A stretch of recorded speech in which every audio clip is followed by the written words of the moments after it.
Perhaps measure the extent of suffering in some figures. 60,000 small businesses closed in the last year, the economy contracting not by the predicted 3% but by 6%, unemployment at 20%. These are extraordinary figures, and the point is that there's no end in sight.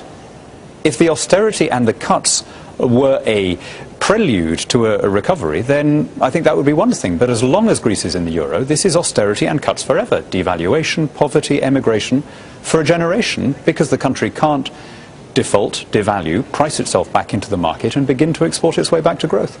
It's far too early to write off the euro.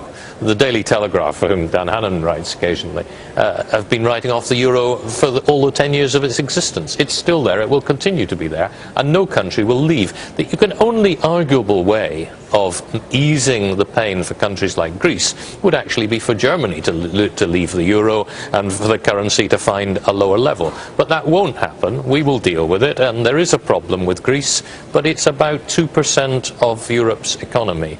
In America, California is bankrupt, and it's far more than 2% of America's economy. Relatively, our problems are manageable, but they do require everybody to pull together, and governments like the Greek government to get on top of the problems. Dan? I just want to pick up the vocabulary you used there, Shireen, about since the EU stepped in to help Portugal.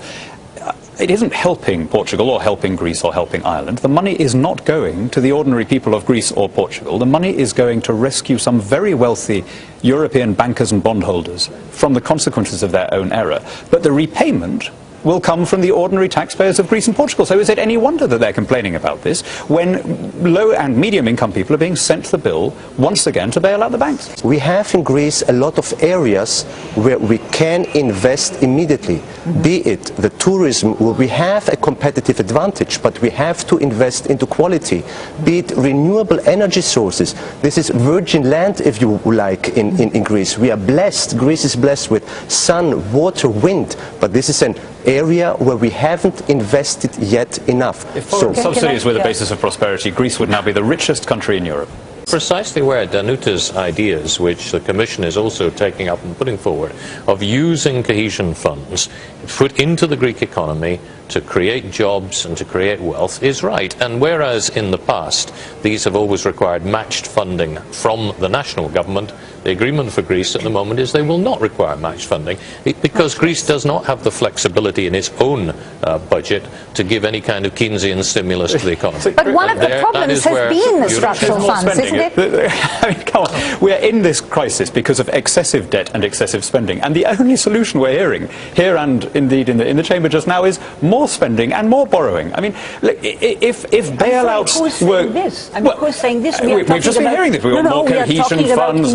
It's got to be better. Investment in growth. Right, investment in growth. Right, in that case, why if that worked, then Germany would now be the country that was poorest, having been paying these funds for the last 30 years. Greece would now be the country that was richest in Europe. You don't know how much Germany benefits from European regional policy? No, it's much bigger share than Greece. If your economy becomes dependent on external subsidies, then your competitiveness collapses, your productivity collapses. In fact, the reason that Greece has been overtaken in GDP terms by a number of the new democracies is precisely because it had become so stifled by these external subsidies. Arguably, I mean, on the issue of the structural funds, now the Commission President, José Manuel Barroso, came up with this figure. It seems almost plucked out of the air, actually, at closer inspection at the last summit, 82 billion euros to tackle youth unemployment.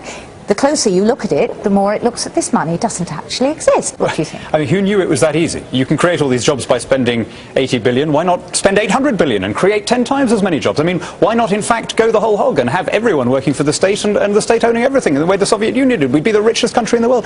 When are you going to understand that spending money is the problem and not the solution? This is money that the member states have agreed to pay into the European Union budget for the current funding period. Currently, it has been allocated to different projects. What Barroso is saying is we have a crisis of youth unemployment in many countries of Europe. Let us actually focus this money towards doing what we can to bring down the unemployment rate among young people. And most of us agree that that is actually a thoroughly good idea. What about those who say you've got to leave the euro? It will happen in the end. It will not happen. Nobody will see this show. Can you imagine a European Union without Greece? And I'm not talking We're not only talking about necessarily the European Union, I'm not talking about only the euro.